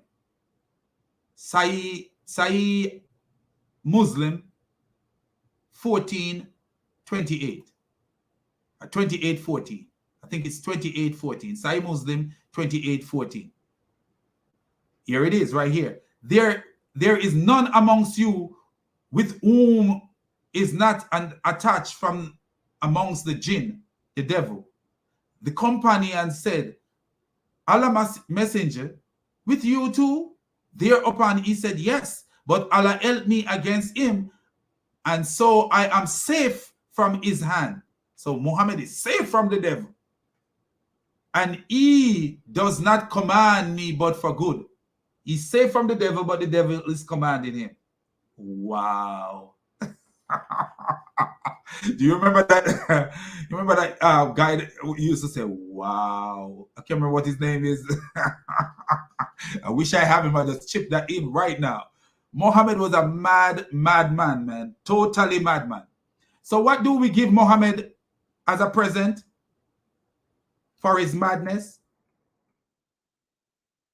Everybody who is mad, who come here showing madness, what do? We give them a present, because we love giving present on this channel. And people like Muhammad deserve the best of what we offer. So we're going to give Muhammad a present right now. So let's give him the present.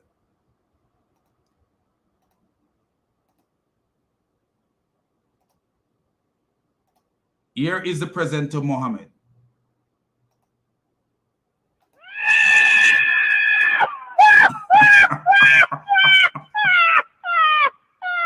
Muhammad was a donkey, man. and you know what? Since we are giving Muhammad a present, we need to give Allah a present. His alter ego.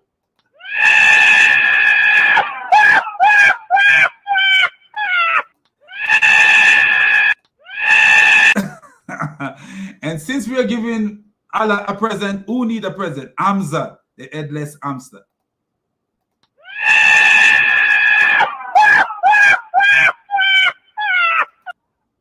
Hamza is a donkey. Hamza is a donkey. So what they if you look at a lot of these hadith that we even we try to find, we can't find these hadith no more. There was a hadith where Muhammad says, I was made rich for my spear. My livelihood is in my spear. I look for it. I look for it like several times. It's gone, totally gone. You look for it, you can't find it. My livelihood is in my spear. You can't find it nowhere. But it was there. I remember seeing it, reading it, but I look for it, I can't find it. And that person said their livelihood is in their spear. What does that mean? They eat and drink and wear clothes and they live because of killing people. That's what actually you're saying. Your livelihood, my livelihood. How do I make my livelihood? Working as a nurse. That's how I make my livelihood. Muhammad said his livelihood is in his spear, man. But anyway, I want to say peace out and all glory to the God of all gods, the God of creation, the triune God, the God above all God, the God who gives us wisdom to decipher things and to put things together. You know? And I want to say our praises to the Father for sending his only Son, for loving us so much that he sent his only Son. And our praises to the Son, Christ Jesus, our Lord and Savior Christ Jesus, for taking our place in death and for rising to life to give us his life so that we will live because of him. And I want to say our praises to the Holy Spirit for being our comforter in these trial time where we have a madman like Muhammad killing people in Ukraine and running people from their home, just like Muhammad did. Muhammad ran many people from their home. And how do I know that? When the pressure of Muhammad take these people, you don't think that people were running from their home? Of course there were. Of course there were.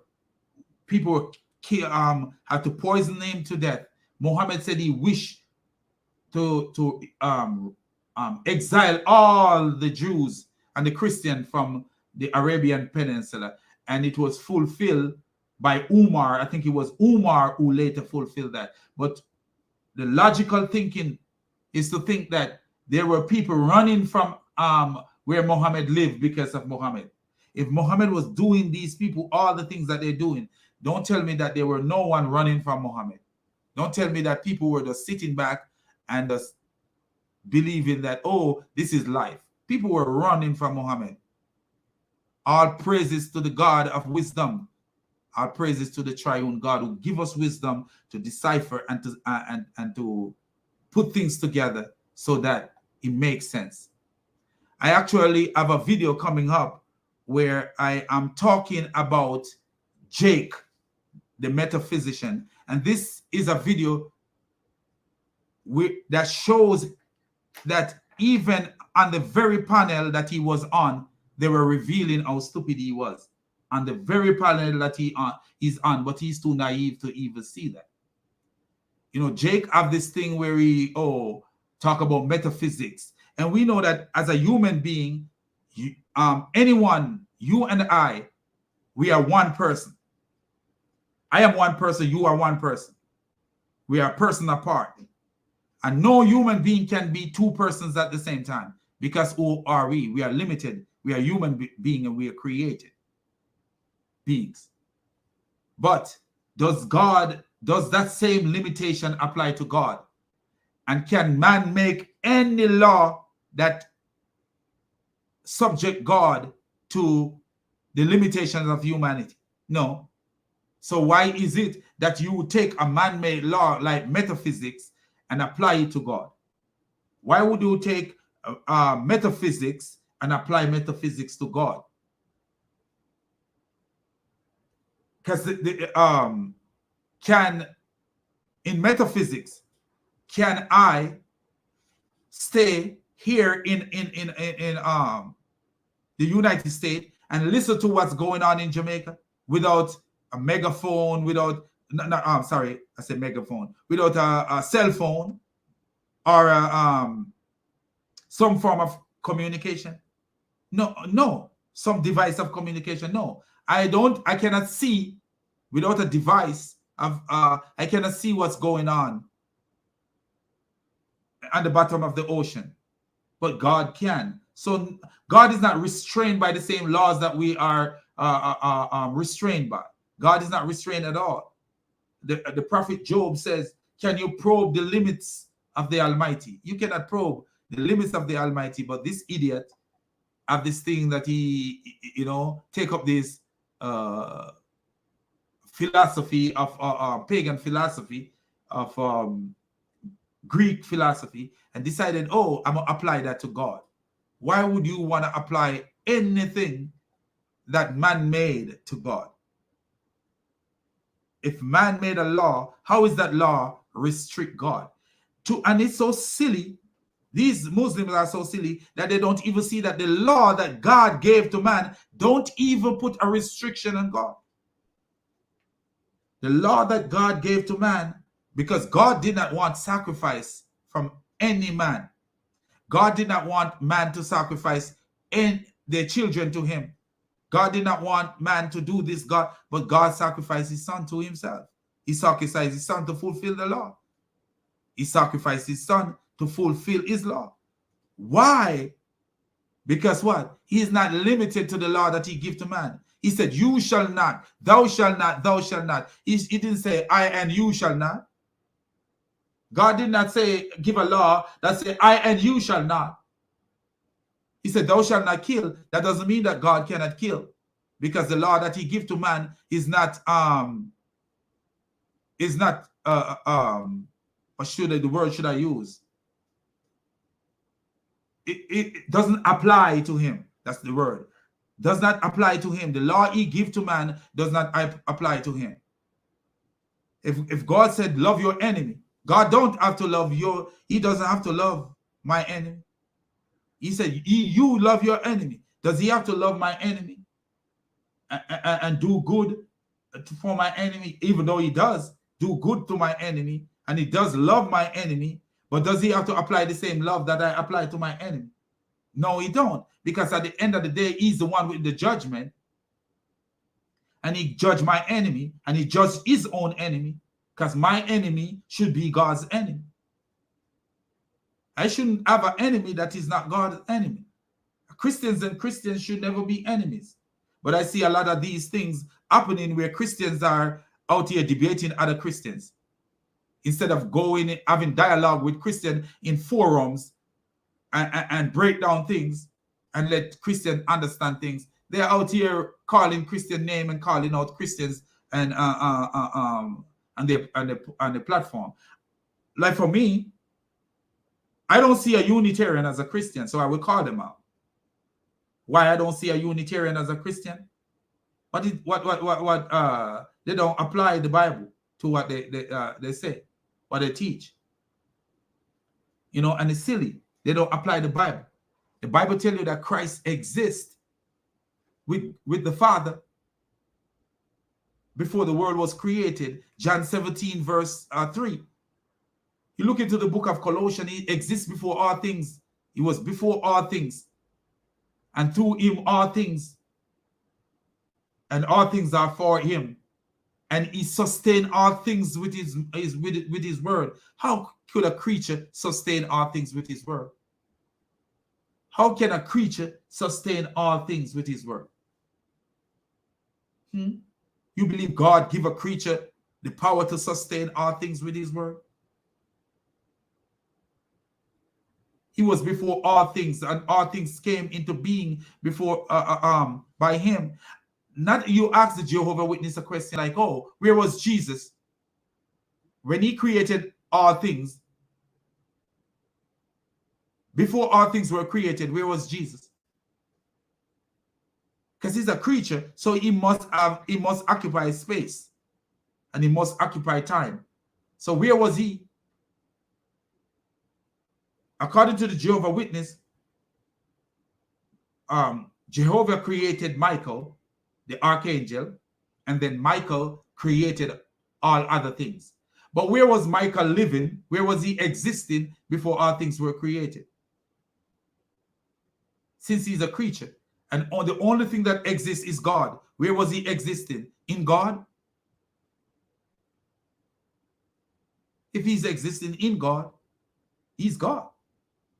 And he could never be a creature because he's sharing the same space, not space, he's sharing this the person of God. Because if he exists in God, he's sharing the being of God, I should say. This is how stupid what the Jehovah Witness teach. But we as Christians, we need not to be fighting each other, and not that you cannot correct each other, but use different podium and different platforms to correct each other, instead of acting like we are the one who knows the most than the other person, and the other person knows anything. You know, where we call out our brothers by name, and we're going up against our brothers and stuff like that. Our own Trinitarian brothers that believe that Christ has come in the flesh. We need not to do these things. We need not to be against our brothers. We need not to give these Muslim rooms to attack our brothers. You know, things we do in the past, we let the past be the past. You know, sometimes, you know, our arrogance get the best of us, you know, and we attack, we go on the attack, but we need not to be attacking each other. You know, we need there's better to do with our time. There's better things to do with our time. And if you're teaching something, go ahead, teach what you teach. You don't have to attack a person to teach anything. But I just want to say, man, peace out, man, and God bless everybody who subscribed to the channel, man. And I know I have some difficulty today. I don't know what was going on with StreamYard, because it's StreamYard. You could tell that it was StreamYard, something what was going on with StreamYard. I don't know what was going on with it, to be real with you. But I hope it wasn't that disturbing, you know, so that no one can learn from it, you know. But what we see is the way the Muslims are, you know, the way they are. It's difficult, very, very difficult for you to engage them on their platform and stuff like that. To engage a Muslim, it must be on a Christian platform or a neutral platform. Going on a Muslim platform is never the best place to engage, because they are crafty in the art of deception. they learn the art of deception. They are 419. Remember the Nigerian 419 gang that was robbing people. You know, I remember they robbed this lady. She committed suicide in Canada. You know, they are like those people. They are 419, and you know, the way they will come at you is, you will see. But later, I want to make a video and just showing you how Jake, the meta retard, as Sam Shamon called him, and I think Chris Claus called him the Jake the fake. So you will see how this guy don't even think. You know, he's not thinking. You know, when you zoom in and one way of reasoning, a lot of time, even when you're debunked in that way of reasoning, you're gonna always be zoomed in on that one way. Because what? No, God didn't give us one way of thinking. You know, and sometimes the one way of thinking we have is not from God. You know, because God is versatile, very versatile. You know, I remember, was it yesterday or today? I think earlier today or yesterday, a Muslim asked me, he said, why John contradict himself? And I said, what do you mean?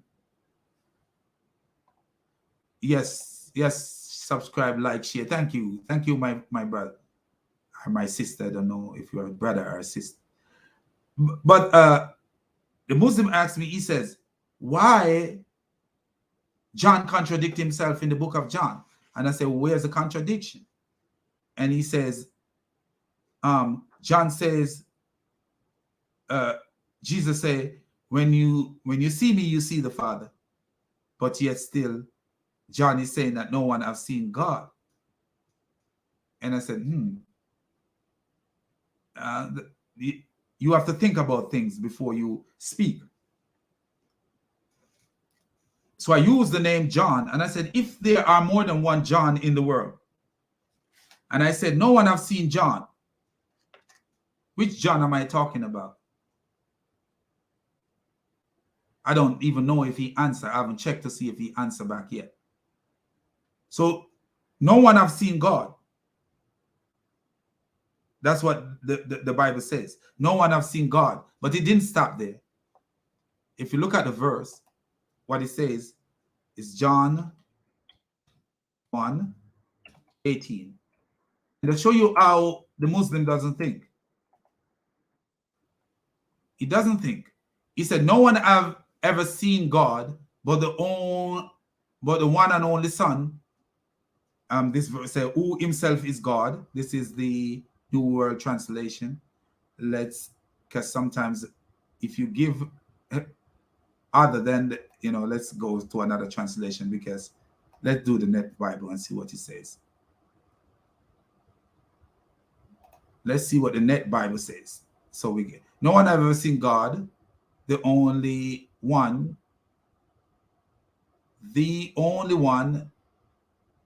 himself, God. Okay, so he said, no one have seen God. So this is the one he was using. He said, no one have seen God, but John is saying,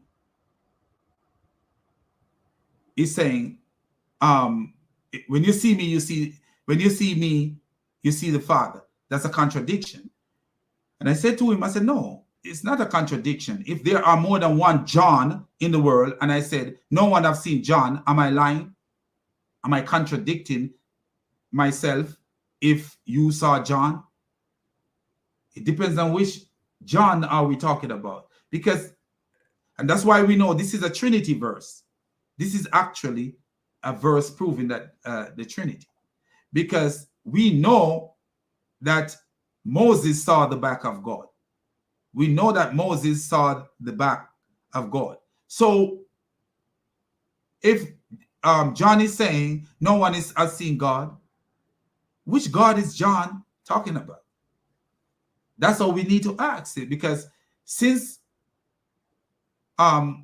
Moses saw the back of God and John said no one has ever seen God, we must ask ourselves, which God is John talking about?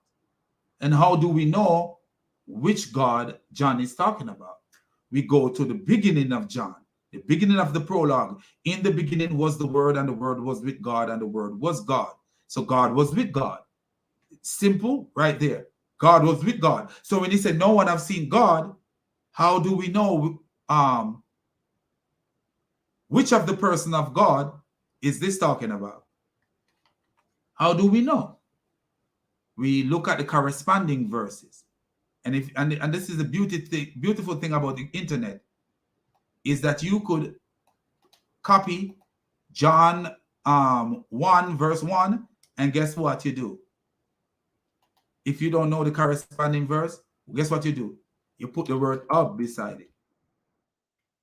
And in the "up," when you go to the "up," most likely it will give you the corresponding verse in most places.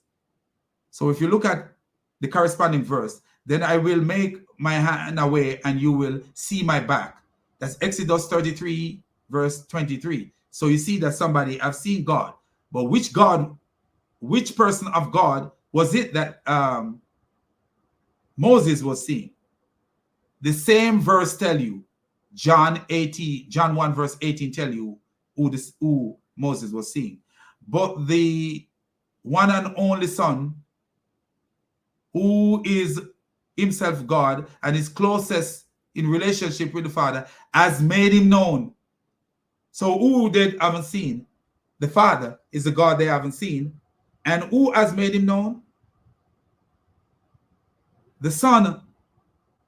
But the one and only Son, who is himself God and his closest relation to the Father, has made him known. Has made who known? The God that no one have seen. So who is the God that Moses saw? The one who make God known. The God who make God known is the one Moses saw. The person of God who make God known is the one that Moses saw. That's not rocket science. It's simple things. If you put it together, it's adding up its own self. You don't need anything but the Bible. And look what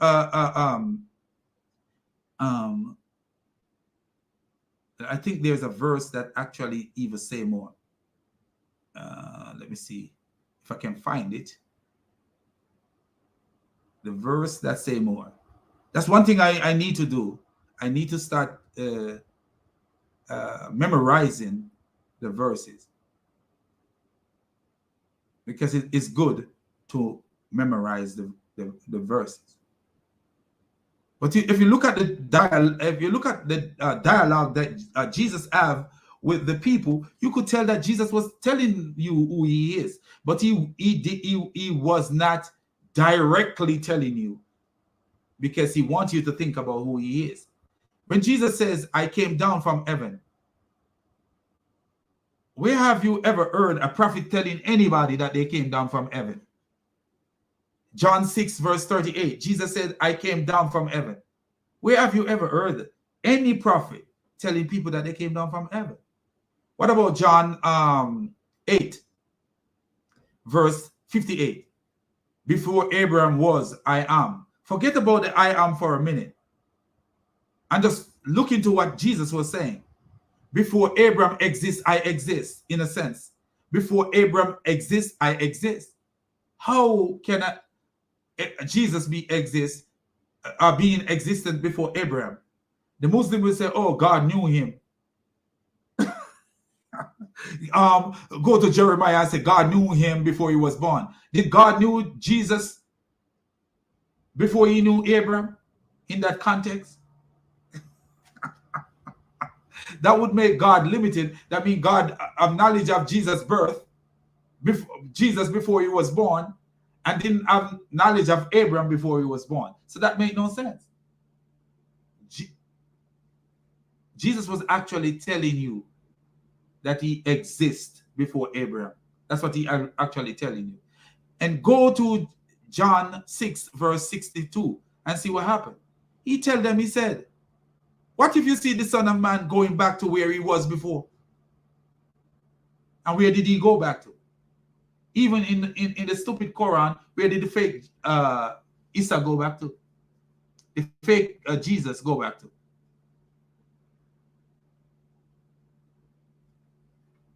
According to them, Allah took him.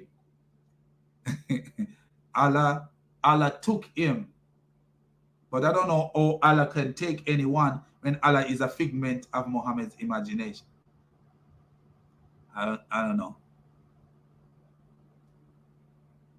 But it's when you read these things, man, it's just so clear. But anyway, I just want to say, man, peace out.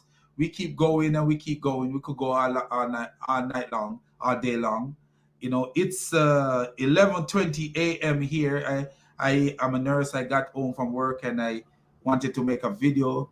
So I make a video, and I actually want to make a video later. So I'm going to say peace out, and I love you. Happy Frenzy. Thank you, my brother, my sister, whoever you are, you know, and I want to say Jamal Khan, a lot of respect. Everybody, my subscribers. I see my channel growing, and I love it, you know, not because of the size of the channel, but it's show that people are paying attention. And, you know, I start researching content, and we'll make this something. When you come here, you will have a laugh, because it's a bleaky time. We are living in a very dull and bleaky time where people are hating and killing each other. You see what the donkey Putin did to the Ukrainian. You see how he did. And if you look at Putin, Putin is a Mohammedan man. I actually have where Putin said he liked Muhammad. I actually have a citation of Putin saying he liked Muhammad. you know, because Muhammad did what Putin do. You see these people running, and they running into Hungary and running all over, you know, and all over the world. I see Israel took some people in, because a lot of those people are Israelite in a lot of ways. They are ancestry is Israelite. You know, they might be mixed with Europeans, but their ancestry have some Israelite ancestor. And you know, a lot of countries need to do that. You know, Jamaica is tough, but you know, they can go there and live and enjoy the ocean and dive in the water over there. I wish Jamaica takes some of them over there. You know, it's better. You know, we find somewhere to put them, and put them in the hotel, Holiday Inn and all those hotels over there. Let them enjoy life. You know, because what? There's COVID going on, and a whole bunch of empty rooms in those hotels over there. I'm sure they take them and put them in sandals, let them enjoy the beach and go scuba diving. Who knows? You know, Jamaica need to open their doors to the people of the world, and you know, this is a time for Christians to show that we are different. You know, this is a time for us to show that we are different people. You know, and stuff like that. You know, it's time for us to wake up and show that we are different. But I just want to say our praises to God, who give and always giving, the God of wisdom, the God of life. And you're talking about the God of life. I was watching Sam Shamon the other day, and he said something that makes so much sense. You know, I never look into it that way. You know, so I would say to you guys, if anybody have never seen him said this, if you notice in John prologue, when John is talking about the Word, in the beginning was the Word, and the Word was with God, and the Word was God. Notice what John say in verse 4. In him was life. In him was life. Only God got life in him. Only God got life in him. And when we look at it, and that's why we know that the Quran is from the devil, but at the same time, the devil can't keep his deception straight, because no deceiver can keep their deception straight. None. There's no deceiver that actually can keep their deception straight. They will actually reveal that they are a deceiver. I'm going to show you why I say that. If you ever listen to a scammer on the phone when he tried to scam you, because people call me before, and when I'm talking to them, I actually thought they were legitimate for a while, but the wisdom that God give you make you probe, and the question that you start ask, why? Then when they answer certain question, you'll be like, what? This don't sound right. So listen to what the Quran says. That Isa says, I am going to create a bird for you. He actually, if I'm paraphrasing, but he actually said, I am going to create a bird for you. He didn't say Allah is going to create the bird. He said, I am going to create the bird for you. I'm with the permission of Allah. If my wife says, if my wife permit me to drive her car, she's not the one driving the car. I'm the one driving the car. If I say, baby, can I take your car today? And she said, yeah, go ahead, take the car. And I drive the car. She didn't drive the car. She permit me to drive the car. And is the car my car? Yeah, it's my car and her car. And what Jesus says, all that the Father have is his. But you have in the Quran, Isa creating a bird, just like Adam and Eve was created. Notice what John 1 verse 14, John 1 verse 4 says, in him was life, and that life was the light of all mankind. In him was life. Did Muhammad have life in him? Where you see that? Show me where Muhammad have life in him. Muhammad didn't even know what Allah would do for him, man. So anyway, let's say peace out, and I see you guys, catch you guys, man. And share the channel, share the channel, let it grow. And I love you, man. I love you guys, man. We can love each other and take care of each other. Bye, my brother. Yes. So about, I would say about 3 o'clock, I'm going to put together this video just to show you how naive this guy is when he's attacking God. So peace out, and God bless you all, man. I love you all.